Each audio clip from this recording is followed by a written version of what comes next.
Round 1, my opponent is Bach, and my opponent won the die roll. So we're just waiting for my opponent to get rocking and rolling here, and then we'll get started.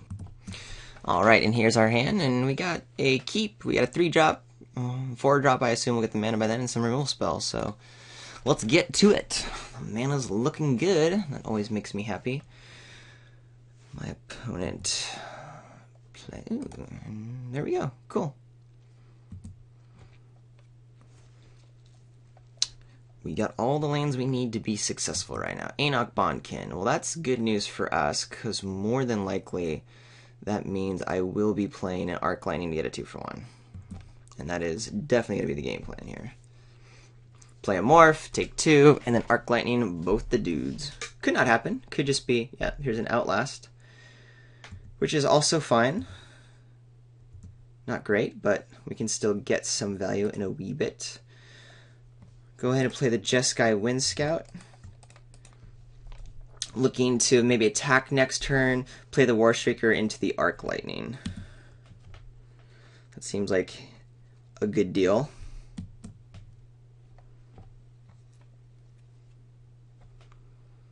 Ooh, Goblin Heel Cutter. It does protect.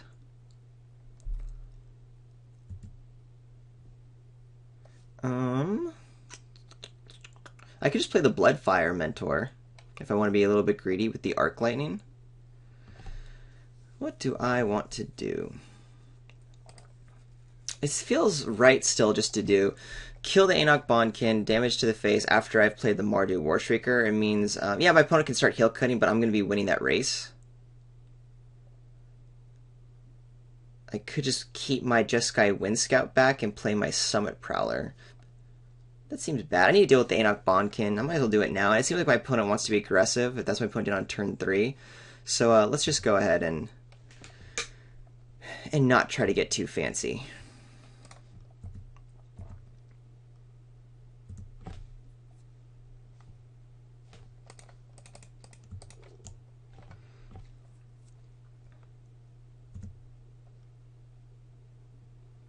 I could just play another creature.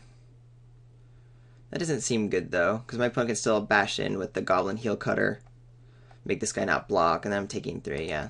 Again, not being fancy. Choose 1, 2, or 3 targets. I want 1 and 2. 2 and 1. Yes, please. Okay, I'm ready. I'm good. I'm good. Let's do it. Thank you. And that's my turn.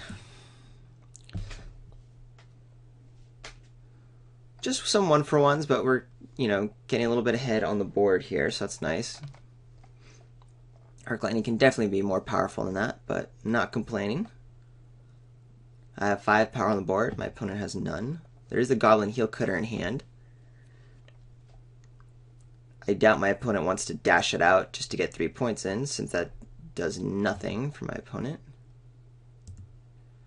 That's fine. We get to attack into that all day and follow it up with a Summit Prowler.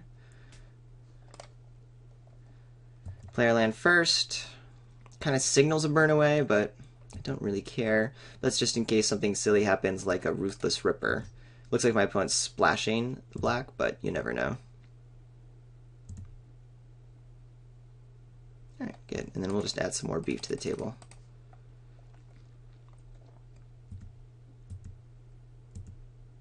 I do at this point have to consider end hostilities. Just always a thing. With so many rats in the format, you just get gotten. I'm not going to really play that hard around it until I see it. Here comes Suspension Field. Okay. Goodbye, Summit Prowler. Goodbye. My opponent could dash here and do 5. Opponent is. Wonder if my opponent's going to attack with the Morph. If my opponent's not blocking, I guess might as well. I'm still winning the race in a sense. It's basically the same, but in terms of like the race on the board, but still a Goblin Heel Cutter, that's a good one. I wonder if this is how I was passing to those 2 Goblin Heel Cutters. So now I can play Bloodfire Mentor and a free Weapon Master face down, which is the game plan. Again, if there's a Wrath, I kind of get screwed, but until my opponent shows it to me, I don't want to like waste too much on that. Having the burn away to help with the final race in a turn or two is pretty nice.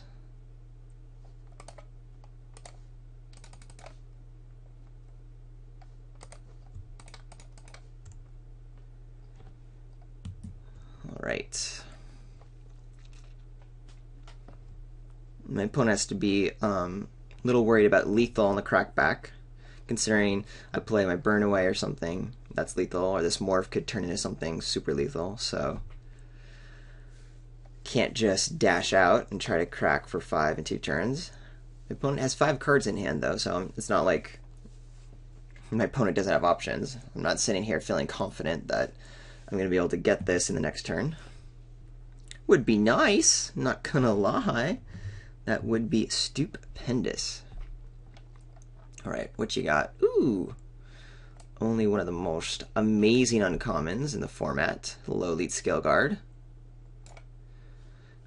But it feels enough far behind to where my opponent doesn't want to attack in. Alright, so do I just win this with the burn away? I'm not too sure. Let me think for a second. Kill the morph. Then elite scale guard is just a 2/3. Attack with my dudes. 3. That's 6 down to 2. So I'm not attacking with my morph if I burn away. Yeah, so we'll just burn away, attacking with these guys, get in, and we should be set up for next turn. Future opponent. Why is everything going so slow? I have targeted the correct one, right? I want to make sure.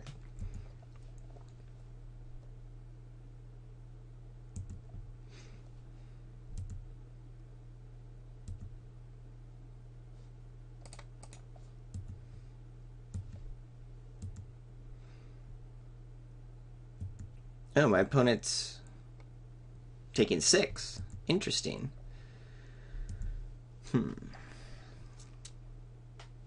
Very interesting there. It means I have a bunch of lethal dudes. Yeah. I don't know if that was right. I know my opponent had it in hand, but I feel like you would have to chump block there. I guess it doesn't really help, but at least you're at 5. No, maybe that's wrong. I don't know. I do not know. Alright, so my opponent's also pretty aggressive and has some powerful cards. He'll cut elite scale guard is going to be quite the challenge. I think our removal suite will do well against that. Is there any reason to play a cancel? I do like having the 2 drops to trade off early. I feel like this Bloodfire Mentor is just going to suck against the Heal Cutter. Because it's basically a non-blocker. Because my opponent can just keep developing the board and keep bashing in. But at the same time, I don't think I want the Whirlwind Adept over it. Or the cancel. And yeah, my sideboard just kind of sucks. So I'm going to keep it this way and run it back. Alright, my opponent has got to be playing first. Can't see how that would not happen. This? Oh, I got scared for a second. That looked like a lot of lands. There is a lot of lands, but at least there's a 2-drop and a 3-drop into some card draw. We're going to discard one of the lands. So we'll keep it. My opponent's also kept. 1-drop? No. Yay! So that's good. No 1-drop is fantastic. Ooh, and a removal spell. That's also fantastic. Alright. Some fairly underpowered cards, but a game plan is formed. Land is not what I'm looking for. Opponent seemed fine outlasting last turn. Probably will happen again. My opponent doesn't seem to have a second color online. Oh, my opponent is attacking. Well, I'll make that block any day. Eats a card, that's fine. Gets my full Smoldering Retreat saves, trades for a card this early in the game. That's pretty much the only thing it's meant to be doing. So, yay! Happy, happy day!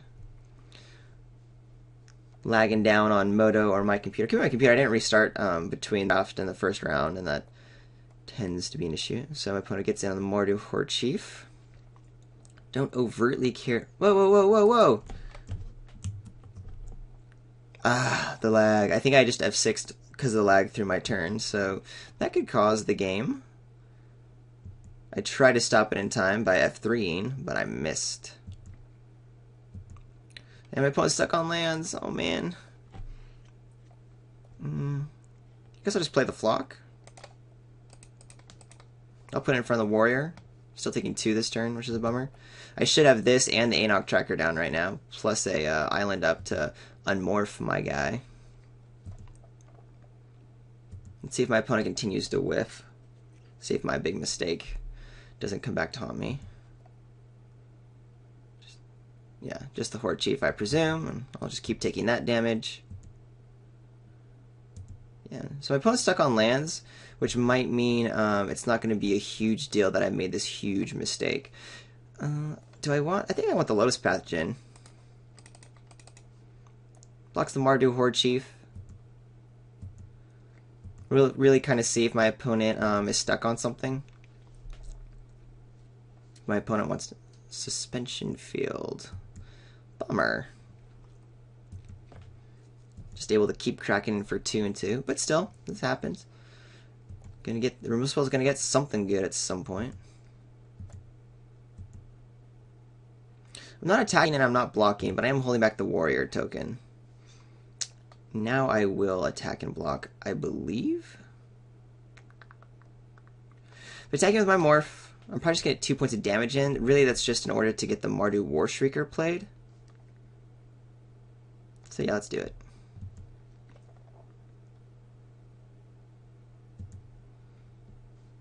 After all, I do kind of need it at some point, you know, not let my opponent draw out of the mana screw, or the color screw, and mana screw. It's both, hasn't hit lands or others.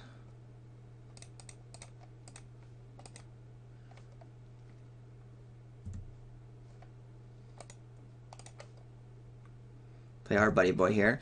I'm leaving the island up in case I want to unmorph the Monastery Flock. All right, opponent now has colors.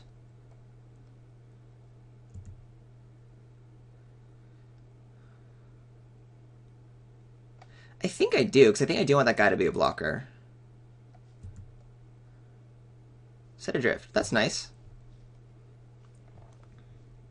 I think I'm going to hold on to this mountain for the enhanced awareness. I'll attack with both my guys.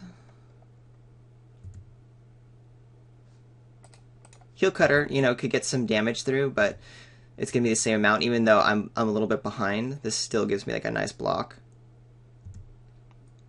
Or a nice attack. Is there any reason not to do enhancement? Yeah, I'll wait. I might want to flip my Morph or something. So Heel Cutter could come down and I could get cracked for 6. Now that my opponent's drawing a land, has access to red and everything. Mardu Ascendancy. I don't remember what this does. We know it's good. Whenever non-triggering creature control attacks, put red. Yes. So my opponent can crack in here, get some tokens online, and then I'm worried about like some sort of a trumpet blast effect or like a war flare or something. Not right now, but like as my opponent starts developing the board. But we're still kind of winning in the I'm gonna do this right now instead of flipping my dude, because I want more options and whatnot. It also sets up the Set Adrift a little bit nicer. I guess we get rid of the mountain. Great draws, by the way. So I'll probably just go ahead and kill them.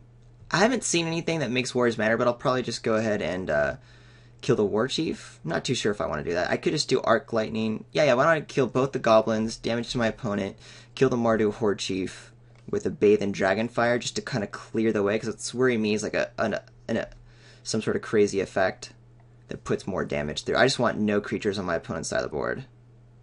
That's my game plan.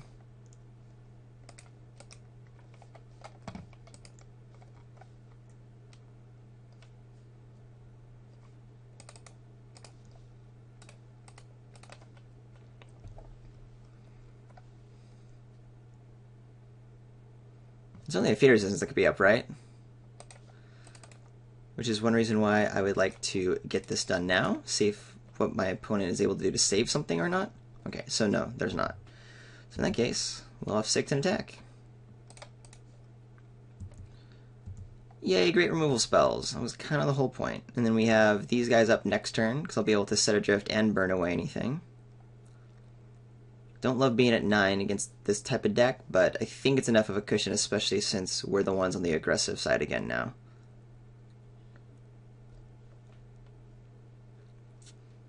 I don't think this game would have been as close if I hadn't, been a turn behind based on my bad F6ing. Still, really, this game just came down to my opponent whiffing on another color for too long, or other lands for too long, really.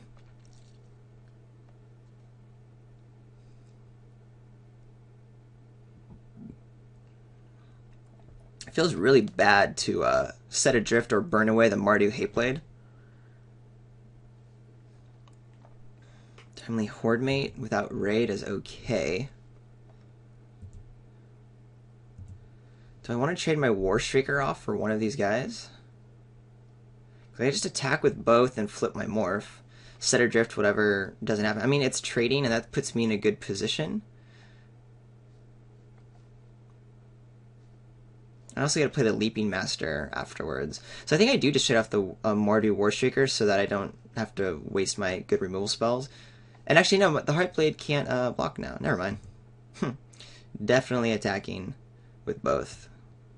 I was just assuming my opponent wasn't going to tap out of black, but it looks like my opponent wanted more of a board.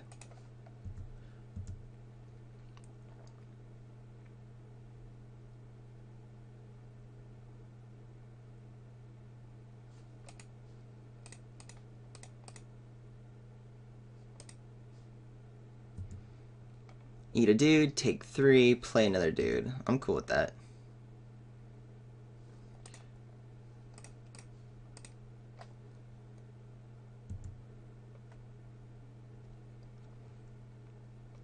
One, two, three, plus 2. I'm thinking there's like a heel cutter dashed plus a pump effect or something that's like the most scary to me, but that seems not to be the case at the moment.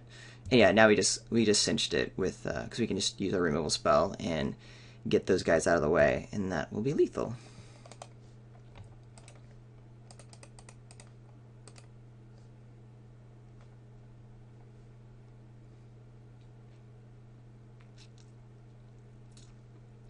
So cool, that guy's gone. We'll bash him with everything. Opponent can block whatever, but 5 damage gets through no matter what. As long as I don't mess up my F6 push-it buttons. Again. Which I don't plan on that being the case. And yeah, it looks like my opponent ended up disconnecting and then losing the game for lack of time, which I'm assuming was more of like a rage quit. Which is interesting. In doing these Swiss drafts, I find it odd that I've been encountering more like rage quits. Since it's what I miss about the 8-4s, you don't really get those as much. And my first theory is like, or my first like odd question is like, it doesn't really help in Swiss to rage quit because you're just wasting and waiting for your next time, I guess. Like, who cares? We're all in it, even if we lose. Whereas, like, in the 8-4s, it makes more sense. Like, if you rage quit, it's like it's forcing your opponent to stick around to the next round, whatever. But I guess also I would suggest that in the 8-4s, of course, higher level players, they tend not to be as emotionally driven, so you're just probably, not getting that behavior as often. So I kind of missed that. Oh well. Anyway, I guess we'll just hang out till round 2 now.